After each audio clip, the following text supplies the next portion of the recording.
நான் ஏன் இந்த கெஸ்ட் ஹவுஸ் அழகுன்னு சொன்னேன்னா, இந்த அழகுக்காக தான். ஒரு 8:30 போல் எல்லோரும் வந்து குளிச்சுட்டு கிளம்பிட்டு அப்புறம் பெரியம்மா வீட்டுக்கு வந்து பார்த்திங்கன்னா போயிட்டோம். பிரேக்ஃபாஸ்ட்கே வந்தோம். நான் பிரேக்ஃபாஸ்ட் வீடியோ எடுக்கல.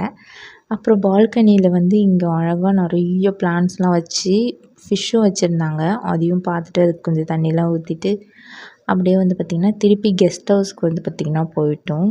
நாங்கள் போகிற வழியில் வந்து பார்த்திங்கன்னா டிஎன்ஏயோட பொட்டானிக்கல் கார்டன் இருந்துச்சு.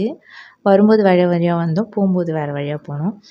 அண்ட் வந்து உள்ளெலாம் போக முடியாது, ஆனால் வெளில மட்டும் பார்த்துட்டு போயிட்டோம். அப்படியே போயிட்டு வந்து நான் வந்து வாட்டர்மெலன் ஜூஸ் குடித்தேன். மற்றவங்களாம் வந்து டீ, காஃபி அதெல்லாம் வந்து குடித்தாங்க. அதுக்கப்புறம் திருப்பிக்கும் அதுக்கு பக்கத்துலேயே தான் நம்ம கெஸ்ட் ஹவுஸு. அப்படியே வந்து திருப்பி உள்ளே போயிட்டோம். பார்த்திங்கன்னா நிறைய மரம் தான் இருக்கும். அங்கங்கே தான் வந்து கெஸ்ட் ஹவுஸே வந்து இருக்கும். இதுதான் நாங்கள் இருக்க கெஸ்ட் ஹவுஸ்க்கோட வெளியில். திருப்பி இன்னொரு வீடியோ பார்க்கலாம். பாய்.